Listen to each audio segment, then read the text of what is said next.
2013 में नोटा ला दिया गया, लेकिन इस नोटा का कोई मतलब नहीं है। कभी ये नहीं कहता है कि अगर नोटा दबाएं मतलब हम तुम में किसी को पसंद नहीं कर रहे हैं, अतः अगली बार तुम मत उठना। लेकिन नोटा में एक खराबी ये है ना कि ईवीएम काफी ट्रायल के बाद आया, बड़े पैमाने पर इसका 2 बार प्रयोग हुआ। एक बार 1998 में राजस्थान विधानसभा में, और उसके बाद 2004 में लोकसभा में। अब उसके बाद धीरे धीरे पूरा अब जो कुछ सुधार होना है वो होते रहता है। 2013 में नोटा ला दिया गया, समझ में आ गया कि नहीं आ गया? कोई हमको पसंद नहीं है, लेकिन इस नोटा का कोई मतलब नहीं है। जैसे हम आपको बताते हैं, सपोज कीजिए किसी चुनाव में 10 लोग उठे हैं, ABCD एंड सो ऑन ऐसे करके उठे हैं, ठीक है। अब इस विधानसभा में कोई भी उम्मीदवार जो इसमें खड़ा हुआ है वो अच्छा नहीं है, सबका क्रिमिनल हिस्ट्री है, सब लोग मतलब उल्टा सीधा काम किए हैं। तो ज्यादातर पब्लिक अगर जागरूक हो गई तो ज्यादातर लोग क्या दबा देंगे? नोटा। लेकिन नोटा में एक खराबी ये है ना कि अगर आप नोटा दबा देते हैं तो वहां पे चुनाव दोबारा होगा, लेकिन वह कभी ये नहीं कहता है कि अगर नोटा दबाएं मतलब हम तुम में किसी को पसंद नहीं कर रहे हैं, अतः अगली बार तुम मत उठना। ये नियम ना होना चाहिए, ये नियम ही नहीं है। तो हम नोटा दबाएं, पता चला सबसे ज्यादा वोट कौन सा आया? नोटा। 80% लोगों ने नोटा दबा दिया, फिर ससुरे वही खड़े हो जाएंगे। इलेक्शन एक ऐसा चीज है जिसमें नए उम्मीदवार आपको बहुत कम देखने को मिलते हैं। सबसे ज्यादा खानदानी विरासत आपको राजनीति में ही देखने को मिलेगी, समझ में आ गया?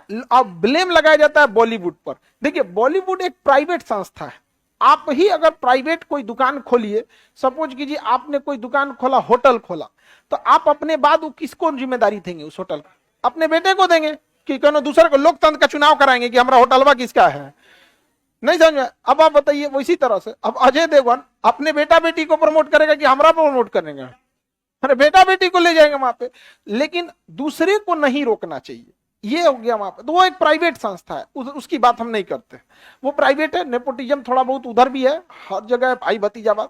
लेकिन राजनीति में अगर आप देखिएगा ना, तो आपके यहाँ के जो विधायक हैं 20-25 साल से ना उसी के खानदान का कोई ना कोई होते आ रहा है, और 4 आदमी का आप नाम जान रहे होंगे। एगो जीत रहा है, एगो 2 नंबर, एगो 3 नंबर, एगो ऐसे ही हाथ पैर मार रहा है बस। तो राजनीति में ये खराबी है। प्लेटो ने बहुत बड़े दार्शनिक थे। जब आप ऑप्शनल पॉलिटी पढ़िएगा तो थिंकर्स के बारे में आपको पढ़ना होगा, तो थिंकर्स में पढ़ेंगे ना, प्लेटो बहुत बड़े दार्शनिक थे। उसने कहा था कि पढ़े लिखे लोगों को राजनीति में सहभागिता होनी चाहिए। यदि पढ़े लिखे लोग राजनीति में भाग नहीं लेते हैं तो वे पढ़े लिखे लोग तैयार रहें अनपढ़ लोगों द्वारा खुद पर शासन होने के लिए। और यही होता है राजनीति में ना, पढ़े लिखे लोग उससे कतराना चाहते हैं। समझा गया कि नहीं? क्या करना चाहते? कतराना चाहते। और इसका बहुत अच्छा नेताओं ने इसका तोड़ निकाला है। राजनीति को ऐसा ना चौपट किया है कि यदि आप राजनीति में जाइएगा ना तो लोग आपको गलत समझ लेते हैं, दूर हो गई लो राजनीति में, अजीब वाले। मतलब उसको ऐसा ना खतरनाक गंध बचा दिया है कि अगर कोई अच्छा आदमी जाता है ना तो धूमिल हो जाता है। बहुत सारे अच्छे लोग जाने की कोशिश किए थे, लेकिन लोग उसको ऐसा नजर से अच्छा, लोग की भी खराबी क्या है, वो अच्छा नेता को वोट नहीं देंगे और सोचेंगे हमारा समाज अच्छा।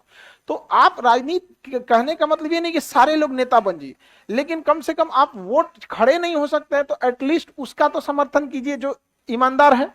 अक्सर देखिएगा जो बेईमान उमान है वही सब ढोल नगारा पीट के निकल जाते हैं। समझ में आ गया कि नहीं? बढ़िया, अभी आप ही के क्षेत्र से कोई बढ़िया डॉक्टर खड़ा हो जाए, सर्जन बढ़िया हो यहाँ पर, अमूमन है कि किसी गधे से अच्छा सा काम करेगा वो, लेकिन उसको कोई वोट नहीं देता। तो आप खुद भी इसके लिए जिम्मेदार है भुगतने के लिए। बबूल बोएंगे तो आम नहीं फलेगा, उस पर कांटा निकलेगा।